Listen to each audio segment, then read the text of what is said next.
అమెరికాలోని Donald Trump administration 66 అంతర్జాతీయ సంస్థల నుంచి వైదొలుగుతున్నట్లు ప్రకటించింది. వాటిలో మనం గమనిస్తే 31 ఐక్యరాజ్య సమితికి చెందిన ఎంటిటీస్ అన్నమాట, 35 నాన్ యుఎన్ ఆర్గనైజేషన్స్. వీటన్నిటిలోంచి వీళ్ళని తొందరగా మేము బయటకు వచ్చేస్తామని చెప్పి అమెరికా ప్రకటించింది.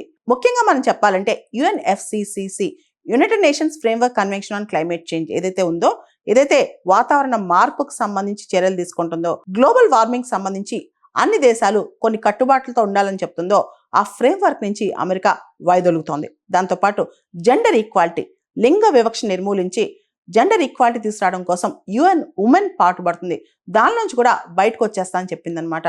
దాంతోపాటు UNFPA, United Nations Population Fund కావచ్చు, International Union for Conservation of Nature IUCN నుంచి కావచ్చు, యుఎన్ హ్యాబిటాట్ నుంచి కావచ్చు, UN Conference on Trade and Development UNCTAD నుంచి కావచ్చు, వీటన్నిటిలోంచి బయటకు వచ్చేస్తామని చెప్తుంది అనమాట.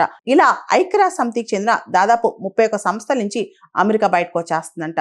దాంతోపాటు ఇంటర్నేషనల్ బాడీస్ ఏవైతే ఐక్యరాజ్య సమితి కిందికి రావో వాటిలోంచి కూడా బయటకు వస్తుంది. దాదాపు 35 ఇంటర్నేషనల్ బాడీస్ నుంచి బయటకు వచ్చేస్తుంది. ముఖ్యంగా IPCC, inter governmental panel on climate change కావచ్చు, ఇంటర్నేషనల్ రెన్యూబుల్ ఎనర్జీ ఏజెన్సీ కావచ్చు, ఇంటర్నేషనల్ సోలార్ అలయన్స్ ఏదైతే ఇండియా లీడ్ చేస్తుందో దానిలోంచి కావచ్చు, ఇలా రకరకాల సంస్థల నుంచి అమెరికా బయటకు వస్తుంది.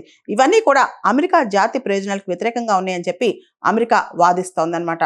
దాంతోపాటు కొన్ని సంస్థలు ఓక్ ఐడియాలజీని ప్రమోట్ చేస్తున్నాయి. ఓక్ ఐడియాలజీ అంటే ఎగ్జిస్టింగ్ సోషల్ నార్మ్స్ ని క్వశ్చన్ చేయడం అనమాట. ఉదాహరణకి వివాహ వ్యవస్థని క్వశ్చన్ చేయడం, లేదా అసలు అబ్బాయి అమ్మాయి ఎందుకు పెళ్లి చేసుకోవాలి, అమ్మాయి అమ్మాయి చేసుకోవచ్చు కదా, ఇలాంటి థాట్స్ కలిగి ఉంటాం.